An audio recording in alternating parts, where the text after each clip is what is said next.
Bonjour à tous, merci Perle. Donc on m'avait parlé d'une télécommande, c'est celle-ci Perle? C'est celle-là, très bien. Donc Mera Griguer, avocate associée du cabinet Duno Clarin, Comble et Associés.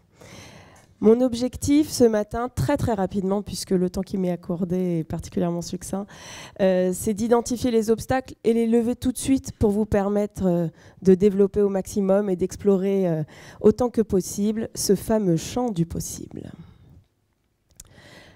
La première chose qui est très importante quand on collecte de la data de manière massive, ce qu'on appelle le big data, ce fameux or noir qui aujourd'hui est une source de croissance économique importante, c'est de protéger, puisque la data est devenue le patrimoine des entreprises. Le protéger contre quoi? Contre les divulgations d'informations confidentielles, que celles-ci résultent d'erreurs ou négligences du personnel en interne ou d'une intention volontaire de nuire. Il y a effectivement différents moyens juridiques que l'on connaît. Sensibiliser, d'une part, parce que pour éviter les négligences, les dérapages, la première des précautions est de sensibiliser et se donner les moyens de les sanctionner. Et mettre en place une sanction et communiquer sur celle-ci, c'est déjà dissuader les personnes mal intentionnées. La data, en général, se retrouve conservée, stockée dans une base de données. Il existe des moyens de protection juridique de ces bases de données. Et il manque parfois un petit détail, un petit critère à remplir qui n'est pas bien compliqué pour bénéficier de cette protection et ensuite attaquer les concurrents déloyaux et non pas la libre concurrence, on s'entend bien. Autre obstacle, le détournement d'informations.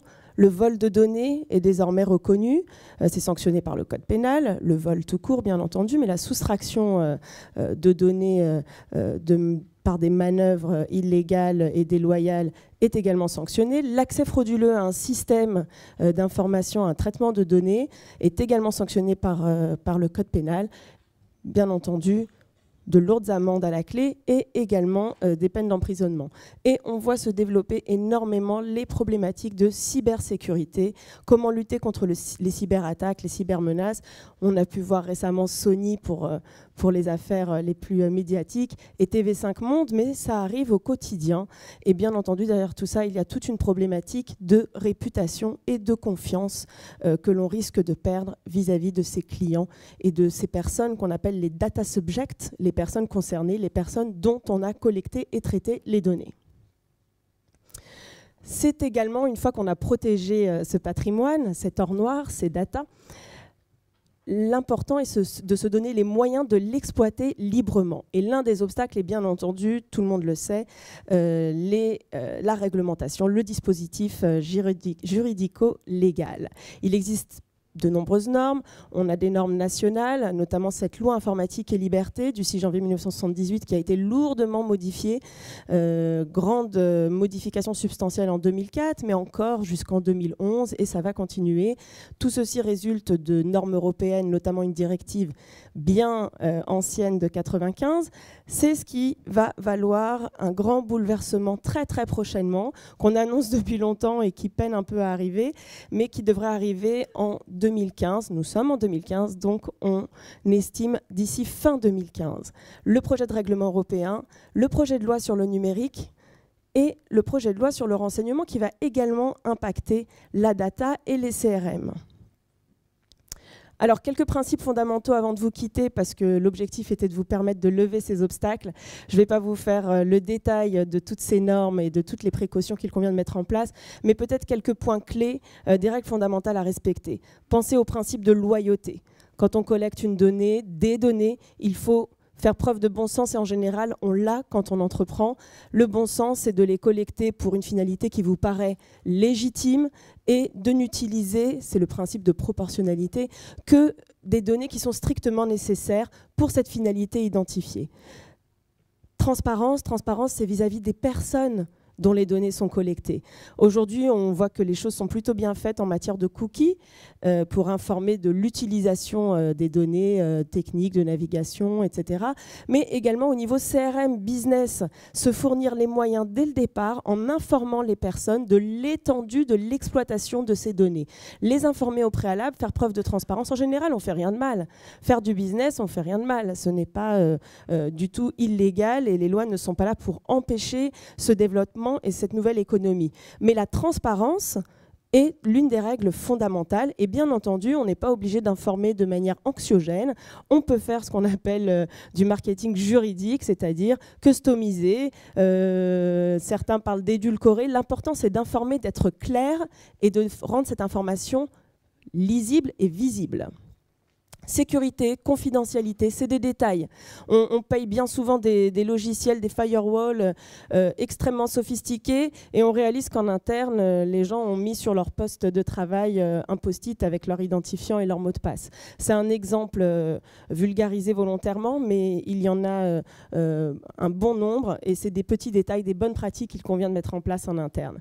Parmi les nouvelles notions qu'on a vues se développer, et qui vont être, on va dire, consacrées par la nouvelle réglementation, c'est cette notion de droit à l'oubli. Donc, vous avez certainement entendu parler de cette décision de la Cour de justice de l'Union européenne concernant Google, qui est venue consacrer ce droit à l'oubli, mais ça ne concerne pas que Google. Qu'est-ce que c'est que le droit à l'oubli? C'est tout simplement permettre à une personne de se faire oublier par celui qui a exploité ses données, lui dire bye bye. Donc, on supprime la donnée. Et ça, c'est un droit, il convient de le justifier.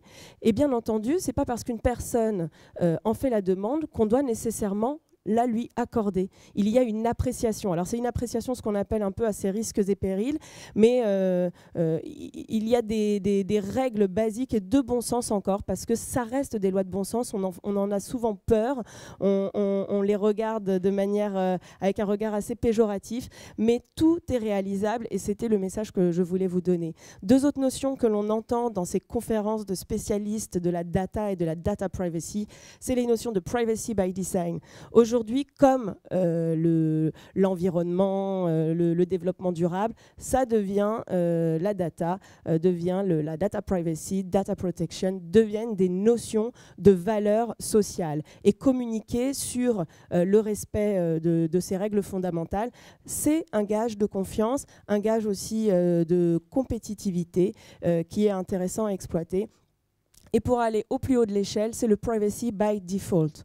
Aujourd'hui, on voit se développer un maximum d'applications, d'exploitation de données qui donnent le contrôle, et là on atteint des sommets en termes de compliance, de conformité, qui donnent le contrôle aux personnes. C'est-à-dire choisir, quand on développe une application, par défaut, protéger la vie privée de ces personnes, leur permettre d'avoir une forme de confidentialité optimale et opter pour des services qui certes sont plus intrusifs, bien entendu porteront davantage atteinte à leur vie privée, mais ils auront évalué eux-mêmes, fait la balance et opté volontairement pour cette intrusion qui leur paraît tout à fait légitime et utile. C'est dans les objets connectés, tout simplement. On parle en matière d'objets connectés de données de santé, d'intrusions très importantes en matière de vie privée, mais il y a une utilité, une nécessité derrière, une performance, une innovation à laquelle la plupart des utilisateurs et des personnes physiques adhèrent volontairement. Et se donner la preuve de cette adhésion en amont, c'est lever tous les obstacles et ne pas craindre ces fameuses sanctions qui, avec les nouveaux textes, iront jusqu'à 5% du chiffre d'affaires du groupe au niveau mondial. Aujourd'hui, c'est seulement 1,5 million d'euros pour les entreprises, mais ça peut prendre des dimensions bien plus importantes très prochainement.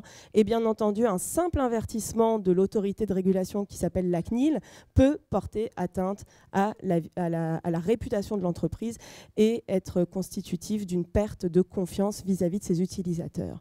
Alors, si vous voulez approfondir, parce que je m'arrêterai là, il y a le livre qu'on a coécrit avec Vincent Ducret, le guide de la communication sans risque, avec Une interview très intéressante d'Isabelle Falque-Pierrotin, la présidente de la CNIL, sur le droit à l'oubli, justement.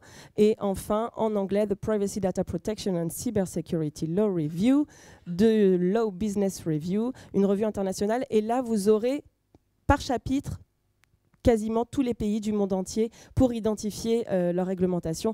Et le chapitre France, c'est notre cabinet qui l'a rédigé. Je vous invite à le lire.